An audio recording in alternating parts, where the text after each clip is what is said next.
Graça e paz a todos. Nós estamos no hospital, óbvio, e normalmente não é a melhor experiência.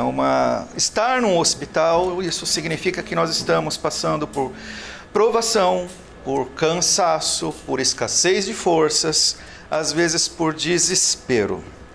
E eu quero ler um texto com vocês. Na verdade, a gente vai ler sobre o chamado feito pelo Senhor Jesus. Justamente aqueles que estão cansados e se sentem sobrecarregados. A gente vai ler esse texto, mas é um texto curto. Mas antes da leitura, vamos fazer mais uma oração, porque a gente está lidando com a palavra de Deus. Isso não é palavra de homens. Então eu não posso falar do que eu gostaria de dizer e nem posso dizer o que você gostaria de ouvir.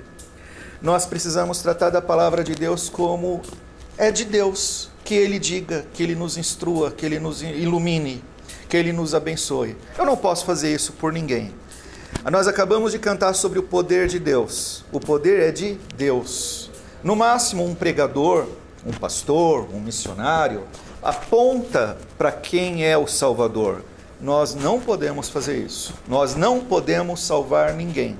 Nenhuma pessoa tem poder em si mesmo para realizar milagres e dar às pessoas o que elas gostariam. Charlatões fazem isso porque eles mentem. Nós só podemos apontar para o Senhor Jesus. Ele é o Senhor. Então que Ele fale, que Ele exerça a misericórdia dEle, que Ele estenda a mão poderosa dEle, porque nós não temos essa mão poderosa e eu vou além. Graças a Deus por isso. Porque senão nós seríamos monstros, tiranos, nós faríamos as coisas de acordo com nossas inclinações pecaminosas. O Senhor é santo, Ele é todo poderoso e Ele é sábio. Graças a Deus, Ele é a nossa salvação, nossa escapatória. Nenhum homem pode ocupar esse posto. Então vamos orar. Senhor Deus Todo-Poderoso e Santo, mais uma vez nós estamos reunidos aqui, na Tua presença. É num hospital, um ambiente de provação, de dor, mas enquanto nós estamos reunidos aqui em Teu nome, é na Tua presença que nós estamos. Então nós suplicamos a Ti que o Senhor nos ilumine na leitura do texto, porque ela é palavra de Deus, e pedimos que o Senhor nos mova, nos instrua, nos dê a fé verdadeira. Faça com que os efeitos da Tua palavra sejam promovidos, sejam encontrados nas nossas vidas. Produza em nós, Senhor, os frutos que somente o Senhor pode produzir. Exerça sobre nós o Teu poder que somente o Senhor pode fazer. Nós imploramos no nome do Senhor Jesus. Amém. Então o texto que nós vamos ler é esse. Foi projetado na parede. E é um texto bastante conhecido da palavra de Deus que o Senhor Jesus Cristo dizia para as pessoas que estavam indo atrás dele. E ele diz assim: vinde a mim todos os que estáis cansados e sobrecarregados, e eu vos aliviarei. Continua próximo. Tomai sobre vós o meu jugo e aprendei de mim, porque eu sou manso e humilde de coração, e achareis descanso para a vossa alma. Continua. Porque o meu jugo é suave e o meu fardo é leve. Amém? Até aqui. Vamos meditar nesse texto então. Essas são palavras do Senhor Jesus. E antes de tratar do texto, a gente precisa entender um pouquinho melhor quem é que disse isso. Quem é o Senhor Jesus? E por que Ele tem tanta autoridade para dizer essas coisas? E por que essas coisas necessariamente se cumprem na vida das pessoas que ouvem o seu chamado? Percebe que o texto começa com um chamado: vinde a mim. Mas antes de tratar disso, quem é que está chamando? Quem está chamando é o Salvador dos pecadores. Quem está chamando é o próprio Deus. O Deus que para nós antigamente era um mistério, não era possível nós o conhecermos. É um mistério porque Ele existe em 3 pessoas e Ele é um único Deus. Nós não adoramos vários deuses, não somos politeístas, não adoramos 3 deuses. Um único Deus que subsiste nas pessoas do Pai, e nós cantamos ao Pai. e que subsiste na pessoa do seu Filho, que encarnou Jesus Cristo, e do Espírito Santo. O Pai é aquele que decreta todas as coisas. O Filho é o Redentor. E o Espírito Santo é aquele que aplica nas vidas das pessoas a obra do Filho, nos reconciliando com o Pai. Por causa do Filho, da obra do Senhor Jesus Cristo, nós temos livre acesso a Deus Pai. E Ele passa a ser nosso Pai também. Nós somos adotados em Jesus. Só que quem é Jesus? Jesus é o próprio Deus que criou todas as coisas. Ele existe desde toda a eternidade, perfeito, santo. E nós pecamos. Por causa do nosso pecado, nós nos afastamos de Deus, nós fomos desligados dele, banidos dele, porque pecado e santidade são duas coisas que não podem ser reconciliadas. É como se nós fôssemos frutas podres, destinadas ao fogo. O nosso destino, por causa do pecado, e todos nós somos culpados de pecado, o nosso destino seria o inferno. Porque esse é um desdobramento do fato de nós somos pecadores e estarmos banidos por natureza de Deus. Eu queria que vocês entendessem aqui que pecado significa desviar-se de Deus. E um caminho de separação com consequências terríveis. Banimento eterno. Então, nós não podíamos nos salvar. Nada que nós pudéssemos fazer nos justifica diante de Deus. O melhor dos atos de bondade e de justiça que qualquer um de nós pode fazer é maculado pelo pecado. Muita gente acredita que se você fazer o bem, você vai merecer alguma coisa de Deus. Nunca. Nenhuma virtude nossa é boa o suficiente para satisfazer o nível de perfeição e de santidade de Deus. Porque qualquer coisa que a gente faça é maculado pelo nosso mal, pela nossa perversidade. Nós somos pecadores e entre nós e toda a humanidade não existe um justo sequer. Nós não somos vítimas de nada. Nós somos atuantes, participantes, responsáveis pelo mal na nossa vida e no nosso mundo. O que poderia nos livrar dessa maldição? Era necessário um de nós, uma pessoa santa, tomar sobre si os nossos pecados para atribuir sobre nós a sua justiça. Porque foi isso que aconteceu com o início da humanidade. O primeiro homem pecou e por isso ele corrompeu toda a sua descendência, da qual nós fazemos parte.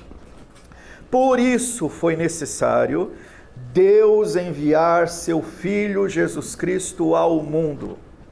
Ele nasceu da Virgem Maria.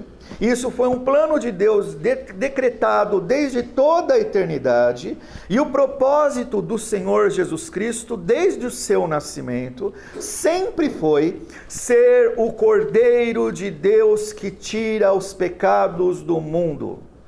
Ele é o próprio Deus que se despiu da sua glória, abriu mão de todo o poder que ele tem desde toda a eternidade e se fez um homem igualzinho a qualquer um de nós. Sujeito a todo tipo de sofrimento, dor, ele sentiu medo, ele se feriu, ele não era Deus fingindo ser homem, ele é um mistério incompreensível. Ao mesmo tempo, Deus e ao mesmo tempo um homem igualzinho a você. Sujeito aos mesmos sentimentos. As pessoas olhavam para o Senhor Jesus e não viam nada de especial nele. Era como ver o seu Francisco, era como ver o José, era um mero carpinteiro, uma pessoa comum, e vindo da periferia, é como um retirante nordestino, é como alguém que veio lá de Itaquera. Era uma pessoa sem nenhum tipo de status.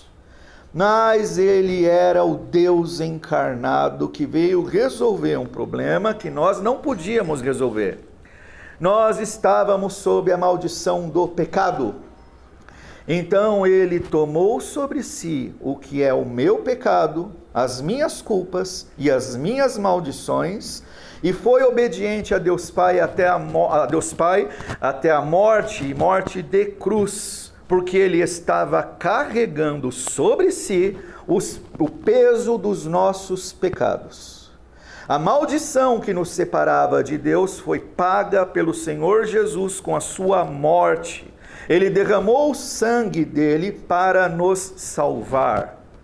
A minha culpa e a tua culpa foi paga por um inocente que assumiu no meu lugar os meus crimes.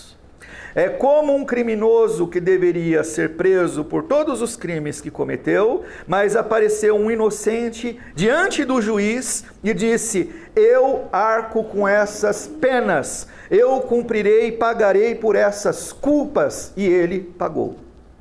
Então, como ele pagou pelos nossos pecados e pelas nossas dívidas, não existem mais dívidas na nossa parte. A nossa parte, os que crerem no Senhor Jesus. Porque à medida que o meu pecado foi colocado sobre o Senhor Jesus, a graça dele, a justiça dele foi colocada sobre nós, porque nós cremos nele. É por isso que nós somos perdoados pelos nossos pecados. Não pense que você é perdoado pelos seus pecados simplesmente porque você pediu desculpas para Deus, porque você pediu perdão.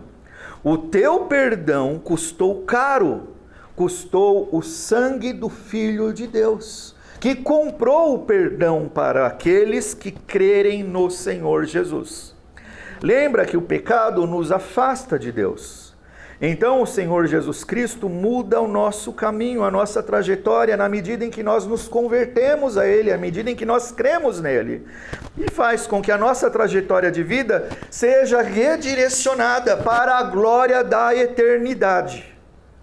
Então o Senhor muda nosso destino. E eu quero dizer mais, o Senhor Jesus não ficou cativo pela morte. Ele morreu, mas como ele era santo e Deus, a morte não podia detê-lo.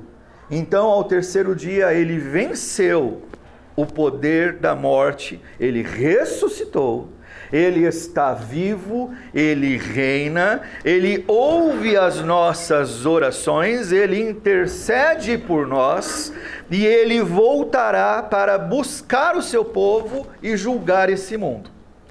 Tudo o que eu falei é para que se entenda quem é essa pessoa, o Senhor Jesus, que disse: vinde a mim. Quem está dizendo para ir até ele é esse Senhor. Senhor de todas as coisas. Não é uma opção religiosa, não é um guru, não é um santo que faz comparação com qualquer outro, não é uma opção de religião e de divindade. É o Senhor soberano de todas as coisas. Então agora vamos voltar para o texto que nós lemos. Foi ele que disse: vinde a mim. E o que a gente já pode extrair do vinde? Alguém que chama para ir para um lugar está apresentando para as pessoas uma perspectiva nova de caminho. Existe uma vida pela frente, senão você não tem um caminho a ser percorrido. Então o Senhor está dizendo para que você tenha uma vida que é seguindo a Ele. Existe uma perspectiva de futuro aqui. Quero fazer uma observação. É uma mudança de rota. Agora seguindo ao Senhor Jesus. O Senhor não está falando o tamanho desse futuro e dessa caminhada. Que pode ser 5 minutos, 1 hora, 30 anos. O que o Senhor está dizendo é que a vida que você tem pela frente, seja o tempo que for, não importa o tamanho desse tempo, a quantidade desse tempo, é a vida que Ele quer de você. Porque o desdobramento dessa conversão e dessa seguida ao Senhor Jesus, de ir até Ele, o desdobramento é a eternidade com Deus. Nessa vida, podem ser um instante, um lapso de tempo. Pode ser aquela conversão no leito, o último respiro. Pode ser 40 anos, 100 anos pela frente. O fato de você ir até o Senhor Jesus e dedicar a sua vida que você ainda tem, é o que o Senhor requer de nós, e requer de você. O que você tem é o que o Senhor quer de você. Não interessa se são cacos quebrados, não interessa se isso está doendo, se você está desesperado, se você tem muito futuro pela frente. A medida que você possui é a exata medida de vida que o Senhor requer de você. E o texto traz promessas. Por que o Senhor está falando para você ir até Ele? O texto vai descrever. Você está se sentindo cansado e sobrecarregado. Cansado e sobrecarregado pelo quê? Pelas dores da vida, pelos sofrimentos do pecado, pelas consequências de uma vida fora de Deus, ou até além. O texto fala inclusive para cristãos, pessoas que estão desalentadas, cansadas. O Senhor Ele é pessoalmente o nosso descanso. Porque o alento que Ele traz é um alento na nossa alma. O Senhor aqui não está falando de um descanso daquelas pessoas que vão tirar férias, vão pescar, vão passear no domingo, vão sair do hospital e vão comemorar com a família. Até essas confraternizações e descansos são passageiros, não são eternos, não ficam. O Senhor está falando de um estado de alma. O Senhor está falando de efeito da salvação, de saber que você está seguro nas mãos dEle. Isso é diferente de qualquer outra coisa. E o texto continua, e ele diz, se você ir até o Senhor, e você está cansado e sobrecarregado, quer dizer, o texto está dizendo, Deus sabe, Deus sonda a consciência, Deus sonda o coração. Não adianta a gente tentar esconder qualquer coisa de Deus. Deus sabe onde está doendo. Deus sabe das suas virtudes e sabe dos seus pecados, das suas falhas. Deus sabe do que você esconde e do que você mostra. Para Ele tudo é claro. E Ele sabe. Você está cansado. Nós cansamos. A vida é difícil. E o texto promete, eu vos aliviarei. Eu, o Senhor Jesus, o Deus encarnado, aquele que é o Cordeiro de Deus que tira o pecado do mundo, está dizendo, se você for até Ele, Ele vos aliviará. É um alívio feito pelo próprio Deus, não é um alívio feito pelo médico, pelas pessoas, por um amigo, é o alívio feito pelo próprio Deus, que sustenta os seus, que toma os seus filhos pela sua mão, que dá alimento para a sua alma, que refrigera a sua alma, que muda a sua consciência e enche o seu coração com a glória dEle, com o bem que vem dEle. Lembra, não interessa o tanto de vida pela frente. O que interessa é, Ele quer isso de você para abençoar essa vida. O texto continua. Então Ele vai nos aliviar, verso 29. E aí Ele tem duas ordens. O Senhor faz duas ordens nesse chamado. São 3 ordens. A primeira é a do próprio chamado. E agora 2 ordens. Tomai sobre vós o meu jugo. Então, primeira ordem, tomar sobre si o jugo do Senhor. O que é jugo? Jugo é aquela madeira que se coloca num carro de boi e os bois puxam aquele carro pelas ruas de terra, e ele faz força para arar a terra. Jesus está falando exatamente isso. Tome sobre você o meu jugo. Em outras palavras, seja conduzido por mim. Você não sabe como proceder, para onde ir, porque você está sobrecarregado, está cansado, está perdido. Então o Senhor te conduz, e é interessante a comparação que Ele faz com o jugo. Jugo é uma coisa que se faz com animais. Nós não somos animais, mas o nosso estado de pecado, aos olhos de Deus, nos degenera a tal ponto que nós parecemos animais, embrutecidos pelo pecado. O Senhor nos conduz então, Ele nos mostra o caminho. Não se engane, nós sempre seremos escravos de alguém. Ou seremos escravos de Satanás, por meio da escravidão do pecado, e seremos por consequência escravos do sistema mundano, ou escravos do Senhor Jesus, o Senhor de todas as coisas, que será o nosso Senhor. Só que aqui tem uma diferença muito grande. nosso abençoador, que trata a gente, sim, é verdade, não como pessoas que sabem das coisas, mas ele nos ensina. Tanto é que o texto continua: tomai sobre si o meu jugo e aprendei de mim.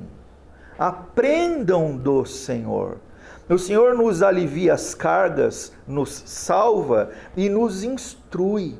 Ele nos trata como seus semelhantes. Ele é o nosso mestre que tirou a gente do estado de sermos como animais escravos do pecado, para sermos agora semelhantes a Ele como filhos de Deus, nos tratando com dignidade, só que como pessoas que precisam aprender tudo dele. Nós somos como crianças que nasceram de novo e precisam de novo agora aprender tudo de novo, mas agora as coisas certas, as coisas de Deus. E Jesus ensina: aprendei de mim. Por quê? Sou o manso e humilde de coração. Quando então nós vimos a descrição de que o Senhor é o nosso Senhor e nós somos como escravos, nós vemos agora que o Senhor é diferente dos tiranos que hostilizam seus escravos. O Senhor é manso e humilde de coração. Ele é o nosso mestre que nos salva com paciência e nos instrui com amor. Ele não é hostil com aqueles que vão até Ele. Ele é humilde de coração. Ele é aquele Senhor que senta com você à mesa e te ouve, ainda que você diga muita bobagem. Ele tem paciência com você, porque Ele te ama. Ele é humilde de coração e manso. Ele é aquele que sabe todas as coisas e não vai gritar com você. Ele vai te instruir como um bom pai, o melhor de todos, instrui o seu filho amorosamente. Eu sei que muita gente aqui é pai e mãe. E pai e mãe decente ama os seus filhos. E mesmo assim, o Senhor faz essa comparação. O Senhor é muito melhor pai do que qualquer um de nós pode ser. Porque Ele ama muito mais do que qualquer um de nós é capaz de amar. Ele deu sua própria vida por pecadores que não valiam coisa nenhuma diante da santidade de Deus, para fazer com que esses pecadores fossem renascidos, refeitos, santificados, instruídos e levados às glórias que pertencem somente a Deus. Por isso ele fala: vinde a mim. Esse é o caminho que o Senhor nos dá. E o texto diz: e achareis descanso para a vossa alma.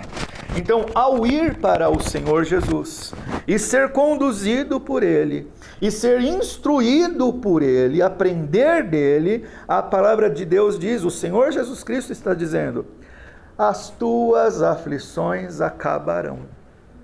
Não são os sofrimentos dessa vida que vão acabar. Descanso para a vossa alma. Você vai se deleitar no Senhor que te salvou.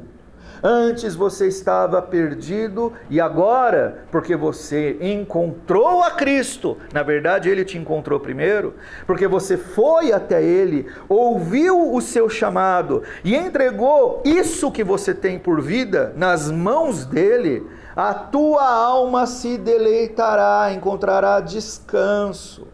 A Bíblia então está falando para a gente não se iludir com as opções de descanso e conforto que o mundo nos dá. As esperanças não são as que os médicos dizem. A verdadeira esperança é a que o Senhor Jesus Cristo nos oferece. Porque ela é eterna, ela tem efeitos na nossa alma, ela nos satisfaz, ela faz com que cristãos que conhecem o Senhor Jesus Cristo, mesmo durante as tempestades e os sofrimentos, ainda assim se alegrem no seu Deus e Salvador, porque eles sabem que a sua vida não se resume a esse tempo que nós vivemos nesse mundo. A sua vida foi salva e está destinada à eternidade e vai desfrutar das glórias que pertencem a Deus. Descanso para a vossa alma. E o texto continua. Por que você vai ter descanso para a tua alma? O Senhor diz que vai impor sobre nós o seu senhorio. Então, o jugo dele, mas ele continua dizendo, o meu jugo é suave, o meu fardo é leve. Então o Senhor Jesus Cristo está dizendo que seguir a Ele é uma experiência de vida suave e leve. Ele diz que os meus mandamentos não são penosos. Muita gente diz, seguir ao Senhor Jesus é muito difícil. Obedecer o que Ele diz é muito pesado, é muito difícil. Tais pessoas estão se equivocando. Não é isso que o Senhor Jesus Cristo diz. Por que o jugo do Senhor é suave e o fardo dele é leve? Tem um outro texto que é paralelo a esse, que também é um chamado feito pelo Senhor Jesus, e a gente vai mencionar ele rapidamente aqui, em que o Senhor Jesus Cristo diz: aquele que quiser vir após mim, negue-se a si mesmo, tome também a sua cruz e me siga. Nessa abordagem, parece que é difícil seguir ao Senhor Jesus, porque ele está dizendo que as pessoas que querem seguir a Ele, lembra que o texto que nós lemos agora fala sobre seguir ao Senhor Jesus e tomar sobre si o fardo dele.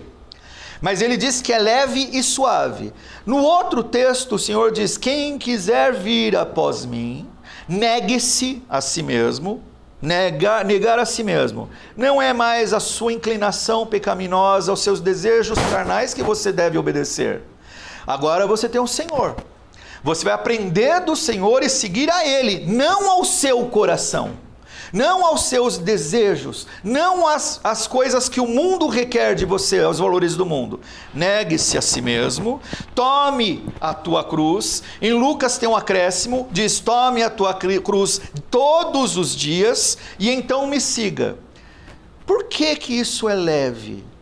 Porque diferente da cruz do Senhor Jesus, a nossa cruz não é para pagar pecados. O Senhor Jesus Cristo tomou sobre si os nossos pecados na cruz dele, e ele pagou. A dívida que era contra nós perante a lei de Deus, e que deveria incorrer em punição sobre nós, foi paga por Jesus, não por nós. Então a nossa cruz, que nós devemos tomar, é simplesmente a fé no Senhor. Crer no Senhor. Nós não carregamos o peso dos nossos pecados, por isso o nosso fardo é suave e leve, é diferente do peso da cruz do Senhor Jesus.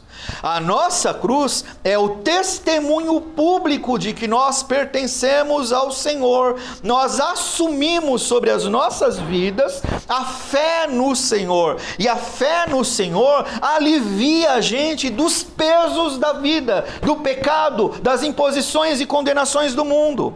O Senhor refrigera a nossa alma. Assumir a fé no Senhor é um alívio de pesos. Nós não carregamos os pesos dos nossos pecados, porque eles foram pagos por Jesus na cruz dele. A nossa cruz é diferente da dele. A nossa cruz é a alegria, porque nós celebramos a vitória do Senhor Jesus Cristo e testemunhamos para o mundo inteiro que ele é salvador daqueles que creem nele. Por isso o fardo dele é leve e o jugo é suave, é diferente. Então nós negamos a nós mesmos, igual ao Senhor nós também tomamos a nossa própria cruz, mas isso não significa carregar nossos pecados, isso significa assumir a fé no Senhor Jesus Cristo publicamente, e então o seguimos. O nosso descanso, então, o que o Senhor requer de nós para aliviar nossos pesos é: creia nele, seja um crente dedicado. Não interessa o tanto de vida que você tem pela frente. Nesse mundo, como a gente já falou, pode ser pouco tempo ou muito tempo, mas a sua vida agora é eterna, porque ela foi salva. O seu problema do pecado foi resolvido, porque você creu em Cristo, e isso fez necessariamente com que o peso da sua vida, os sofrimentos da sua vida, fossem substituídos pelo louvor àquele que te salvou. A Bíblia não está prometendo resolução de todos os nossos problemas. Jesus não faz isso. A Bíblia está prometendo a salvação da sua vida, da sua alma. E ao salvar a sua alma, o Senhor Jesus está prometendo encher a sua alma da graça dele, de fazer com que você se deleite e se alegre nele, seja fortalecido por ele, e até o teu último suspiro você vai bendizer o Deus que te salvou. E eu termino aqui. Que o Senhor abençoe a todos nós. Esse é o chamado feito pelo Senhor Jesus. Isso é o que o Senhor nos oferece. Joga fora o peso dos seus pecados, crendo no Senhor Jesus. Você não precisa continuar no desespero, não precisa continuar carregando maldições sobre a sua vida. Jogue fora como? Crendo no Senhor. Crê no Senhor Jesus Cristo e será salvo você e a sua casa. Que o Senhor nos abençoe. Termino aqui. Amém.